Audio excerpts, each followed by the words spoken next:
তাহলে আপনার যে আত্মনিমগ্নতার যে প্রয়োজন, যে মোতালার যে প্রয়োজন, এই প্রয়োজনটা আপনার এখানে শতভাগ আলহামদুলিল্লাহ পূরণ হচ্ছে। আপনি মনে করছেন যে কিছু সময় দেখা যাচ্ছে উস্তাদ রুমের বাইরে গেছে, আপনি ভাবছেন যে এর মধ্যে আপনি একটু রিল্যাক্স করবেন। না, এটা সম্ভব না। কারণ ওই সময়টুকুর মধ্যে আপনার নির্দিষ্ট কিতাব রয়েছে। আপনি ওই সময়টা ছাড়া অন্য কোনো সময় ওই কিতাবটা পড়তে পারবেন না। আপনি যদি ওই সময় কিতাবটা যদি না পড়েন, এর পরবর্তীতে গিয়ে যদি পড়তে যান, তাহলে আপনি উস্তাদের নেগরানিতে ধরা খাবেন, আপনার মুহাসাবা হবে। তো আপনি চাইলেই কিন্তু অবহেলা করতে পারছেন। এর ফলে আমার যে ফায়দা হয়েছে, আমার আসলে এত মানে ধৈর্য ধরে কিতাব মোতালার এই ধৈর্যটা আমার ছিল না। কিন্তু এখানে আমার এমন হয়েছে যে মোতালায় আমি এতটা নিমগ্নতায় ছিলাম যে ঘন্টা খানেক মোতালা এমন ভাবে করেছি যে আশপাশে কি হচ্ছে না হচ্ছে এটা আমার মানে কোনো খবর ছিল না। এরকমটা আমার আশপাশের ইতিহাসে কখনোই হয়নি। যে ইতিহাস আমি এর আগে গড়িনি, সেই ইতিহাস এখানে করতে সক্ষম হয়েছি। প্রথম দিন, এই মাদ্রাসার প্রথম দিন, ইফতা বিভাগের প্রথম দিনে রাত 1টা+ পড়াশোনা করেছি। প্রথম দিনের কথা বলছি। এটা আমার জীবনের ইতিহাস। আসসালামু আলাইকুম ওয়া রাহমাতুল্লাহি ওয়া বারাকাতুহু।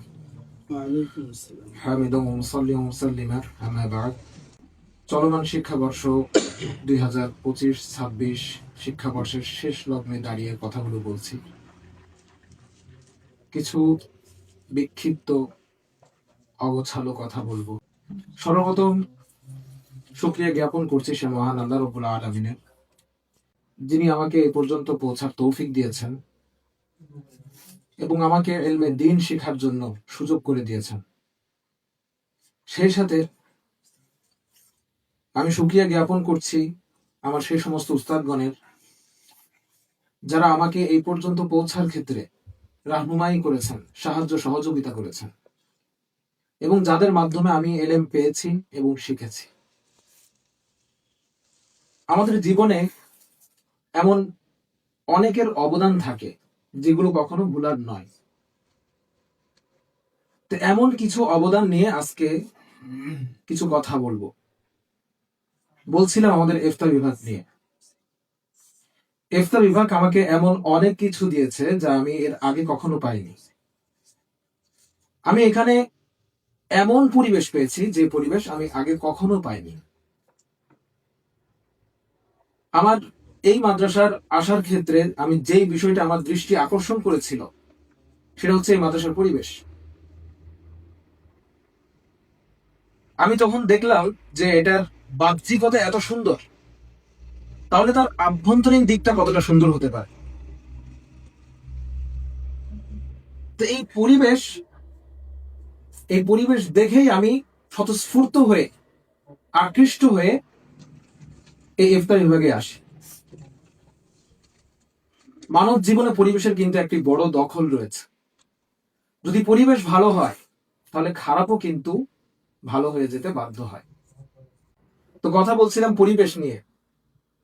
তা আপনি এই ইফতার বিভাগের দারুল মুতালায় যখন প্রবেশ করবেন, সর্বপ্রথম আপনাকে যে বিষয়টা দৃষ্টি আকর্ষণ করবে সেটা হচ্ছে এখানকার নীরবতা। এই নীরবতা কোনো শূন্যতা নয়, বরং চিন্তার গভীরতা। এখানে নীরবতা, নিস্তব্ধতার আড়ালে চলে চিন্তার ব্যস্ততা, অনুসন্ধানের সাধনা। আর এই অনুসন্ধান করার ক্ষেত্রে আলহামদুলিল্লাহ এখানে বিপুল পরিমাণ কিতাব রয়েছে। যে সাধনার নিমগ্নতার জন্য আপনি এসেছেন, সেই নিমগ্নতার জন্য এখানে বিপুল পরিমাণ, যথেষ্ট পরিমাণ এখানে কিতাব রয়েছে। যদি এখানে কিতাব সংকলন যদি আপনার না হয়, তাহলে আমাদের রয়েছে কম্পিউটার ল্যাব। সেখানে আলহামদুলিল্লাহ হাজার হাজার কিতাব আছে। কোন কিতাবটা আপনার প্রয়োজন? আমার মনে হয় না এমন কোন কিতাব যেটা আমি খুঁজেছি পাইনি। আমি আমার কথা বলছি। আমার যে কিতাবটা এখানে সংকলন হয়নি, আমি মনে করেছি, আমি যখন পাইনি আমার মনে হচ্ছে এখানে আমি খুঁজে পাচ্ছি না, তখন আমি কম্পিউটারে গিয়েছি, আমি সেই কিতাব পেয়েছি। তাহলে আপনার যে আত্মনিমগ্নতার যে প্রয়োজন, যে মোতালার যে প্রয়োজন, এই প্রয়োজনটা আপনার এখানে শতভাগ আলহামদুলিল্লাহ পূরণ হচ্ছে। এটা একটা প্লাস পয়েন্ট। সেই সাথে রয়েছে মাহজারের ব্যবস্থা।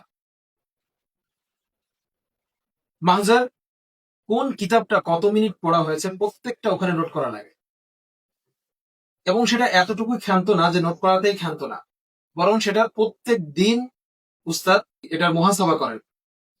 নামমাত্র লিখে রেখে দিলাম বিষয়টা কিন্তু এমন না, আপনার মুহাসাবা করা হবে। শুধু তাই নয়, দৈনন্দিন মোতালা ও কাজের রুটিন রয়েছে।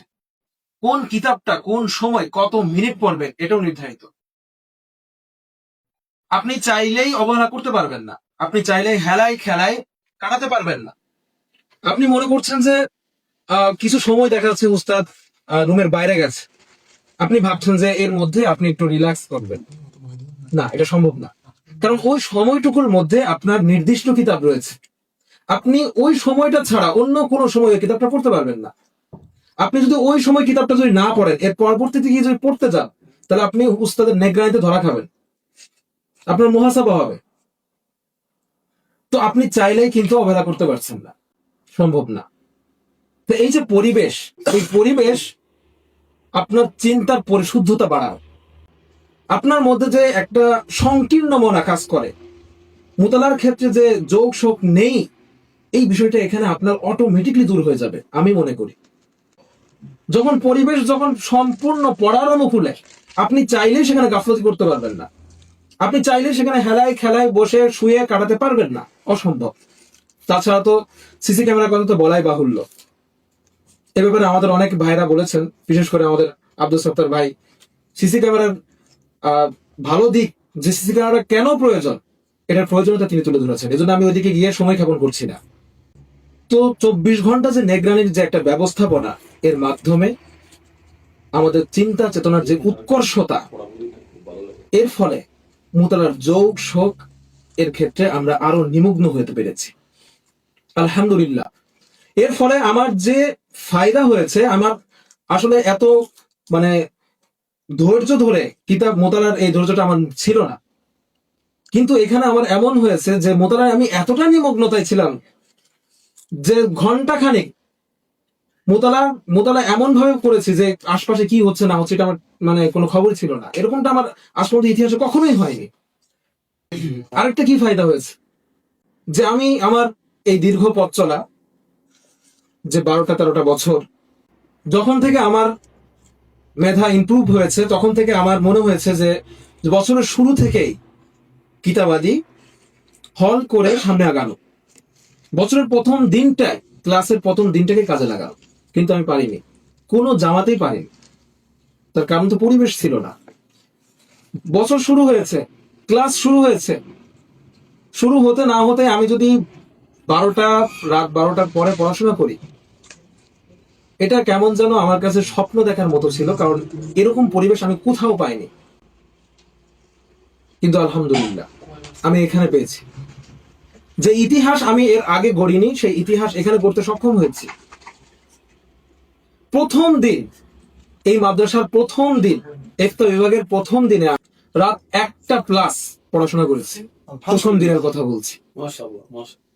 এটা আমার জীবনের ইতিহাস। তো এই যে প্রথম দিনের এই ধারাটা, আলহামদুলিল্লাহ আমি এটাকে বহাল রাখার চেষ্টা করেছি। তো এমন খুব কমই দিন গিয়েছে, এমন খুব কমই রাত অতিবাহিত হয়েছে যেখানে আমি 1টার আগে ঘুমিয়েছি। প্রায় প্রত্যেকটা রাতে আমার 1টা বেজেছে, এমনি এমনিতে না, মোতালার নিমগ্নতায়। তো এই যে বিষয়গুলো, এই বিষয়গুলোর পিছনে রয়েছে পরিবেশ, পরিবেশের অবদান।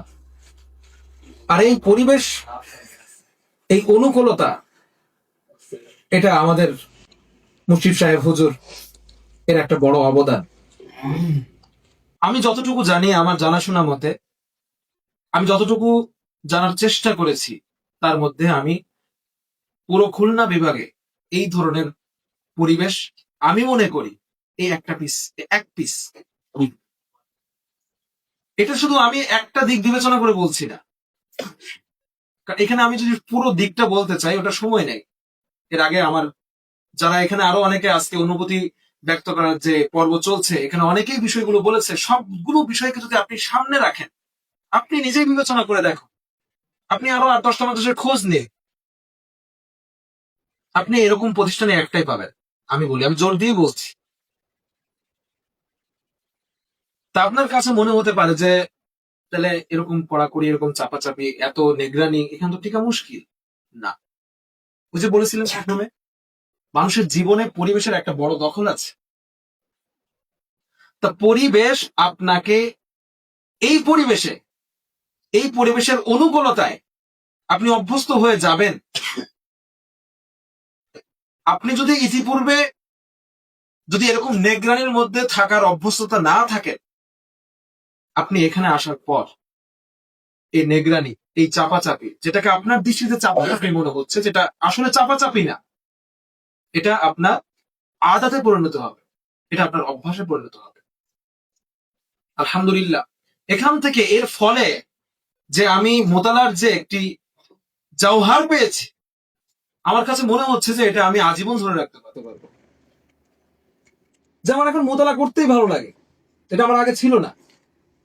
একটা কিতাব আদ্যপান্ত শেষ করা, এটা আমার কাছে আসলে বিরক্ত লাগতো, মানে কি বলবো, এটা অসম্ভবের একটা ব্যাপার ছিল। কিন্তু এখানে এমন অনেক কিতাব পড়েছি যেগুলো পুরো অদ্যপান্ত কিতাবগুলো আমি শেষ করছি, আলহামদুলিল্লাহ। তো যাই হোক, কথা দীর্ঘ না। আমি ইফতা বিভাগের সম্পর্কে আমার অনুভূতি এতটুকুতেই ক্ষান্ত করছি। আমার অন্তরে জমা থাকা যে অনুভূতিগুলো আছে, তা যদি এক এক করে প্রকাশ করতে থাকি, হয়তো রাত পার হয়ে যেতে পারে। আমি তো শুধু একটা দিক নিয়ে কথা বলেছি, শুধু মোতালার পরিবেশ। যাই হোক, আমি আর সামনে অগ্রসর হচ্ছি না। আমি মহান আল্লাহ রাব্বুল আলামিনের দরবারে আবারও শুকরিয়া জ্ঞাপন করছি যে তিনি আমাদেরকে এমন একজন উস্তাদ দিয়েছেন, এমন একজন উস্তাদের অধীনে থেকে ইফতার 1 বছর মেয়াদী ইফতার নিসাব সমাপ্ত করার তৌফিক দিয়েছেন। এই জন্য সেই মহান রব্বুল আলামিনের দরবারে আমি অগণিত অসংখ্য শুকরিয়া জ্ঞাপন করছি। সে সাথে সকলের কাছে দোয়া চাচ্ছি, আল্লাহ যেন আমাকে এই পথে আজীবন লেগে থাকার তৌফিক দান করেন। এই বলে আমার সংক্ষিপ্ত অনুভূতি প্রকাশ এখানে শেষ করছি। ওয়া আখিরু দাওয়ানা আলহামদুলিল্লাহি রাব্বিল আলামিন।